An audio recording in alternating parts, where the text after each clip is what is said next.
This stuff here, Yerushalmi Shekalim, the article is position with Daf Membeis and Rav, which is the second line where the Gemara begins in the Vilna Yerushalmi that is on Daf Chavdal Amud Aleph, and the Vilna Bavli Yerushalmi that is on Daf Tesvav Amud Beis, again right after the Gemara beginning. Right at the beginning of the Gemara after Mishnah. And we talked about the 13 shofaros, the pushkas, the shnei and mikdash, and they're called shofaros. Why it says the Gemara, Tani, shofaros halo kumasayu. They were crooked, like a shofar. Tzoros milomalon, narrow on top, urchavas maton, and broader on the bottom, midnei haramoim. So that, as the Dr. Chadatin says, that shalo yaramoim masimas, that's what kimitim metocham, v'yikum menachas. That the Ramon couldn't put stick something in and really be taking something out because they were narrow on top. They couldn't stick their hands in. Tani b'shem Rebbe Lezer. Now, in our Mishnah, we said that the Aron, according to the opinion of the Mishnah, was in the Lishkas Eitzim. We have other opinions about where the Aron was put into Geniza or whether it was put into Geniza. Tani b'shem Rebbe Lezer. And then Rebbe Lezer, Aron, go to Bavel.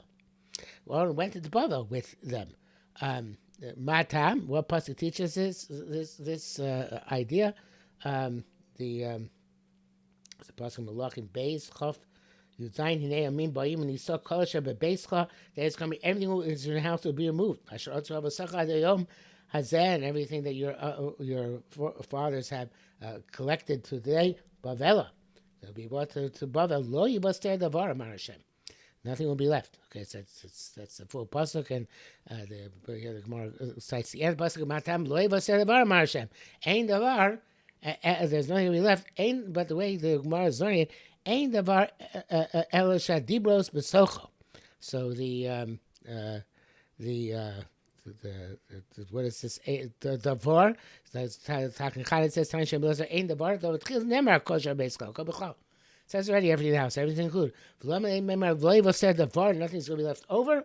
What's the davar? The kai al ha'aron.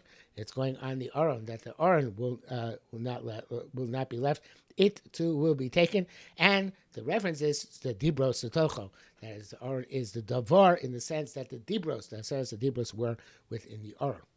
Chen Omer, so too it says, L'Tshuvas Hashana. It came past in the following year. This is a pasuk in Divrei Yomim, based on Vav Yud. It says Tshuvas Hashana Shalach Hamelch Nebuchadnezzar V'Yeo Bavela. He was brought to Bavel. I think it's about let's see, Kyo. In Kleichem, that's based Hashem. No, this is Yoshio. Sorry, Yoshio, not Yoshio. What's the name of the king who was brought to Babel? Yehoiachin. It's Yehoiachin. Yehoiachin was saying with the goals of Chorish from Masger, then Tzidkiel was made king in his place. So with Yehoiachin, it was brought Kol Kleichem that's based Hashem. Ezuchem that's based Hashem. Ze Aron. That's referring to the Aron. That's so according to this opinion, but it isn't Golos. By the way, as you may know, the Coptic Church, I think the Ethiopian Church, not Coptic Church. The Ethiopian Church says that they're in Ethiopia, in a certain church there. If it was born to goes above, perhaps somehow eventually end up in Ethiopia. Who knows? But in any event, according to this opinion, it was brought to Bavel. This is the standard understanding that it was Niglas bim Koimo under Kodesh Kodashim. Although it says Vayarichu Habadim, says about the Aron that the Badim extended outwards. The pasuk Malachim Vayiru Basha Badim and Kodesh, and the ends of the Badim, the poles of the Aron were seen sticking out from the Kodesh al Pnei Advir. Towards the rest of the base of Mikdash, but they can't. They're not actually seen the outside. In other words, the curtain interrupts them. You can see like bulges in the curtain, but they weren't actually. They were not actually seen beyond the Kodesh Kodashim and V'leira Chutza won't be seen outside, but the end of the pasuk says, it's not quoted here in the Gemara. It says, "Vayusham ad hayom hazeh." They're there until this day.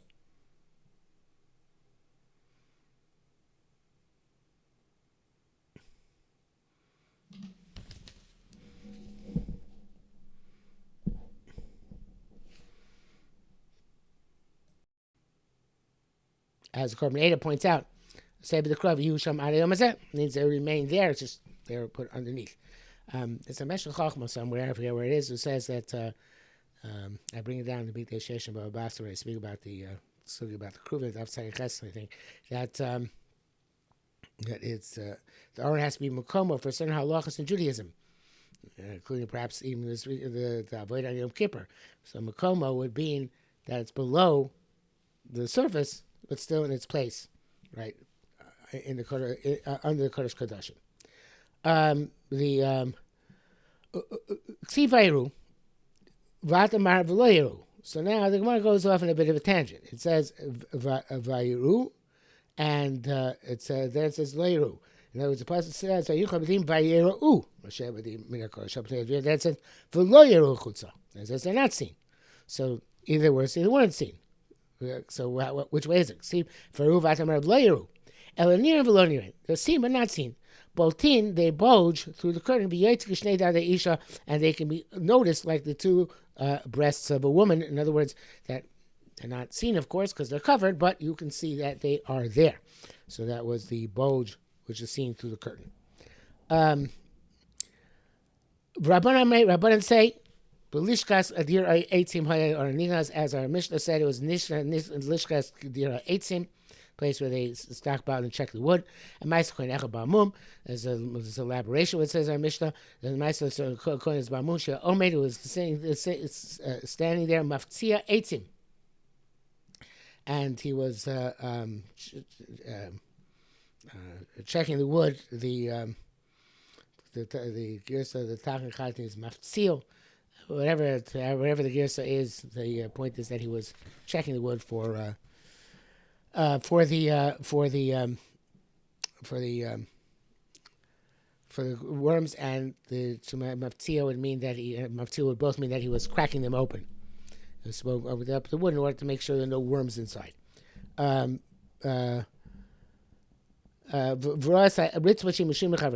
he saw the floor was different than in one place than the other. The other stones nearby, the other flooring. Ubava Marachaber came and said to his friend, Boreis Aritz Bazoshi Mashim Chavasel. See, it's different than his friend, so at least he got some words out. Speaking Gemara, so they weren't able to finish this matter. Here it sounds like they weren't able to finish the discussion. Ache Yotzin Nishmoso, until he died. If you had to be they knew definitely Shisham Haron Nikonas that there the Aron is hidden. Tani Rabbi Yosha had a different version, same idea though. He kishla b'kunus. He actually did. I guess perhaps this would be considered Gomer Sadover. He did knock on the flooring there with his hammer or his axe, whatever he's using, I guess, to be mounted on the tree, the wood. And fire came out and burnt him from the place that it was, as we know from Peretz Uzzah and David Melch, that coming to contact with Aaron is a particularly dangerous venture. So Rabbi Ben Lakish. Lakish said, "Shnei Aronos Yomachim B'Sor B'Midbar." In the Midbar, there are two Aronos. Echad Shaisa Torah Nesunim B'Socha. One of them, which the Torah was put. The Echad Shiva Luchos Nesunim. The other, which the broken pieces of the Luchos were put. Now, Torah here means, as it says, the Torah and Luchos Shniyos Menachim B'Tocha. In other words, obviously Luchos are there, but the Torah also, which Moshe Rabbeinu wrote, was in there, and the Luchos Shniyos were in there as well. So this also is a parallel story. Moshe says, I explained in Masechah Soita, but I guess here he has. It says Shampir Ashtir B'Yarti B'Yarti Girsa Nechonim Mikan Mikan. As the Girsa are slightly different in the two different places. Okay, so and evidently he changed Girsa on that basis. But anyway, we will see what we can do here. That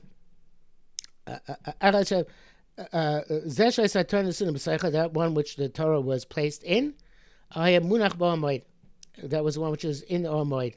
That was the main one. Although the Chassidus says, and this is one which it says that the when the Ma'apilim went up the Aron did not go with them, and this is the Aron which never was removed. Now, the Talking Chatim says this pasuk should not be read, but Logasin Shneimar Ba'aron, it's that pasuk Mapilim Ksiv, Shlo Hashem Alichosim, might do really with the there being two Aronos. It's talking about the Ikar Aron, saying that Aron was remained. For all we know, there was no other Aron, because there was one Aron, and of course Moshe Rabbeinu didn't go with Mapilim because they weren't supposed to go. So he takes out that pasuk. So the Gra doesn't seem to take out that pasuk. The Gra does before with what I mentioned with the Korban says that Torah of Luchos Niyasin does change there that Shaya Luchos he says Luchos Niyasin. He takes out Torah. He changes that from Torah to Luchos. Shivei Luchos, the one shot the Shivei Luchos, Nichnas Yotzei Yemaim, come in and go out with them to war. Now, something we've seen with them, the Torah Korban and Talking Chadim both suggesting this out because, yes, it was seen when they went out to war. That's obviously, but we already said Yosei Yemaim. The Marav Fulda, who does have that, he says that that it was sometimes seen in war and sometimes not seen in war because they put it at some distance away, I guess, especially after the Aron was taken captain days of Chofni and Pinchas, days of Eli. They didn't want to take any chances anymore. So, okay. So Rabbanan Amir said, Rabbanan, no, it's just one arm. For Palm Achad and Palmachas, you have to be Eli, and then went out to the days of Eli. Finishma was taken captive. That was the Aron which went out, was taken captive, and they learned the lesson. Evidently, didn't take it again. Kroy Messiah Rabbanan, and it seems that the pasuk goes like Rabbanan, because Oy Lanu Miyat Senu Miyada. Look, the Plishtim said, Oy Lanu, who's going to us Miyat Senu Miyada Kima Adrima Eila? Who's going to say this from this mighty God? Miyad Lo Chamun Miyaman. It sounds like that something which I never saw before. And if there was an Aron which constantly went out to when they went out toward the Plishtim, so that's not something which they saw now for the first time. It was something which they had gone up before. So mostly this is a unique occurrence. But Rabbi Ben Lakish. There was a pasuk which is right to Rabbi Ben Lakish, which indicates that there were two Aronos. Oh no, sorry. Rabbi Ben Lakish says. Yeah, he says there are two Aronos. When Shaul was at war, it says the pasuk in Shmuel Aleph Yudai Chetz Gisha Arun Alokim. To bring the Arokim Kaya Arun Alokim B'Yamahu B'nei. So there was Aron with them and B'nei at the war, at the battle. So Gemara says V'alo Aron B'Kiras Yarim Haya. The Aron itself was in Kiras Yarim. That was where the Aron was. Until David took it out after the destruction of Shiloh, until David took it up to Yerushalmi. So, what do you mean the Aron was with the Shaul at the war? Unless he talked about the second Aron, which Rabbi Yerushalmi Shekalim said was the one of the Shivei Luchos. So, the Mavdan Rabbanan, what did Rabbanan do with this pasuk? So they say the pasuk that the Aron was, this is not talking about the Aron, which had a second Aron, which had the Shivei Luchos, Hagisha Elayah Tzitz. Bring me the tzitz so I can consult with the Urim V'Tumim. So this is an Aron, a box which had the tzitz. It wasn't actually an Aron Kodesh. So Kramis had Rabbi Lakish. This pasuk is Rabbi Lakish. Haron b'Yisrael b'Yehuda Yoshim b'Sukkos. This is a pasuk in Shmuel Beis Yud Aleph. This is it's about Uriah's discussion with David. We are reading here from the Torah Yerushalmi. But Vayomer David Aaron v'Yisrael Yehuda Yoshim Sukkos. The Aaron and Yisrael and Yehuda are out in the huts. V'ani avdi v'avdei Adonai ha'pnei Yisrael, and we're also in camping on the field. And you want me to go home to my wife? This obviously with the Ma'aseh Batsheva. Le'chov lishtos lishkavi mishti. To eat and drink, to lie with my wife. This is where he was married. Malchus against David, he refused to go back home to his wife. So Gemara asked, Aron was in Sion. That's where David had brought her up too. So how can you say there was in Sukkos? So it must have been the second Aron. So ma of the Rabbanan. What did Rabbanan do with this pasuk? Schach shu kikirui shadayin lo nivne beis abchira. So the Grozger says, and the Chaim also shelo kikirui. It was the this base before the base was just built. The Aron was in Sion, under Schach. In other words, in a temporary shelter. So in fact, it wasn't out of war with them. In a temporary shelter, in Sion itself was a temporary shelter, and Uriah is saying to David, the Aron is not in a permanent home. It's kind of interesting, Taina, because that's not going to change. Unfortunately, a reference to halacha, which I had mentioned before, also alludes to that the person's not allowed to have relations when the Aron is in Mukhaimo, and that's why the Aron has to be in its place. But it doesn't seem to be we're talking about this halacha, because obviously they considered it being in its place when it was in this tent for some long time. So I'm not. They're hinting at that halacha, but it doesn't seem to be. It doesn't seem to be the pshat. The other lose the lashon. It's tarta l'reya, so it's a double whammy. In other words, the Yov and everybody else is camped and bivouacked out in the field. And the Aron is not in its proper place, so therefore I'm not going to go home. I mean, the Aron's not in a proper shelter. So I think that the pshat is like this. If you look at the pasuk, David Aron Yisrael Yehuda Hashim Sukkos, he's saying not just the Aron, Yehuda and Yisrael. In other words, he's saying, listen, this war is because Am Yisrael is in a bad situation, and everybody is displaced, and everybody is suffering, and everybody, not just the Aron, everybody is in Sukkos. Everybody has, I guess, they're some sort of internal refugees, and everybody's saying, until this whole situation is resolved, I can't go back home. So it's not saying because the Aron is specifically is in the Sukkos, and which is of course not going to pass necessarily, but because the whole situation in Am Yisrael is a difficult and precarious situation. I think that's the pshat. Okay, says more further. Mishinignas Aron, when the Aron was put in the knees, and Nignas Imot Tzetzenas Hamon Utzochishem Namishko Maklo Shel Aron Prochav Ushkedab. Let's translate. Once the Aron's put in the Gniza, there was put in the Gniza with it the container of mun that they had from the midbar, which is Hakadosh Baruch Hu Moshe Rabbeinu to put together with the Aron, and the makel of Aron, which had sprouted in the midbar, so it with its flowers and its almonds, Vargaz, and the box Sheshivu Pelishtim Osham. We saw that the Pelishtim gave back as an atonement when they sent back the Aron. And they were told to put that argaz, that box, next to the Aron as well.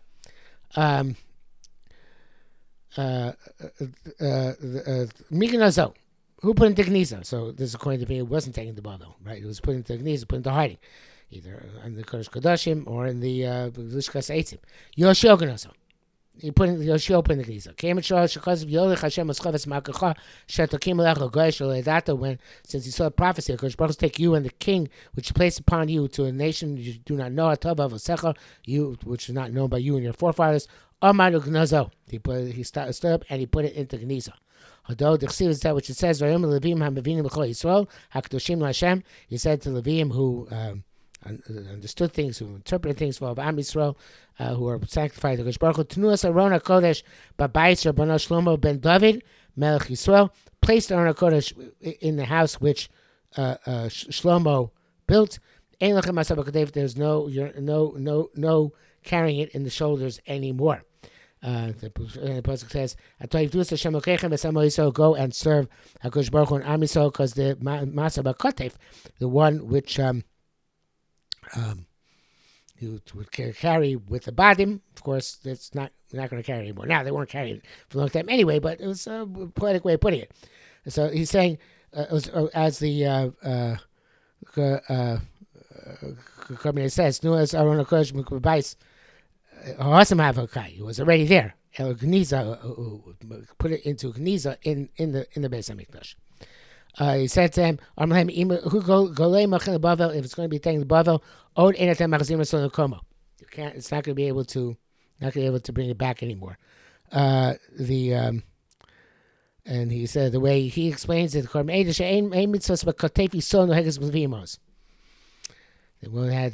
you won't have You won't have the mitzvah anymore of being able to take it back. But besides that, the kedusha of the aron is going to be harmed when it goes down to Bavel.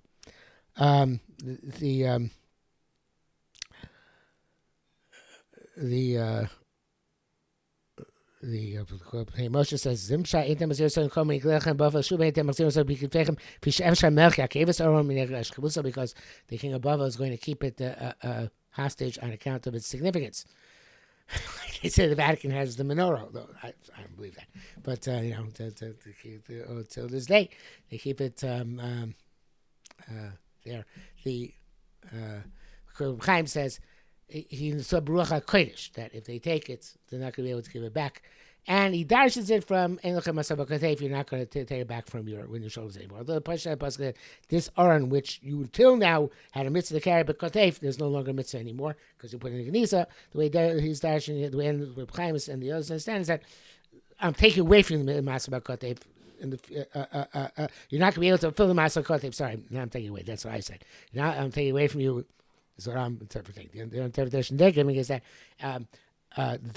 you're not going to be able to bring it back in the future. So therefore, put in the Geniza, lest we lose it to Bavel permanently. So then just go back to your other avodas, which you can still do. Pitum Shemen HaMishcha, which we once I mentioned Shemen HaMishcha. I don't know if I translated before. Yeah, I think I skipped that before. So the plate which had the Shemen HaMishcha, they put into these as well. So once we discussed that before, so we said, Pitam Shemen HaMishcha, what's the, how they make the Shemen HaMishcha? V'atogcha b'samim rosh v'gomer. It says to take the b'samim rosh v'kidach hamesh v'gomer. And there's going to be a whole discussion of that, but so we'll leave that. I just want to say over a nice shot I saw in the offer Yerushalmi from my cousin, and he says at the beginning we learned today, it says the rechavos mivnei ramoyin, the hatch was because of ramoyin. So he asked the question. He says, when are you ramoyin? You said it's gazlonin, right? They're not ramoyin. They're thieves. They're going to steal from the pushka. So he says, it's a shot like this. He says, if it was this bell shape like this, like a shofar, it would make a loud noise when you dropped a coin into it. So he's saying they made it that shape in order that it should resonate when you drop the coin. And so person shouldn't be ramai and claim he dropped the coin in and he really didn't drop anything in. That's a very nice shot. Okay, we'll stop here for today.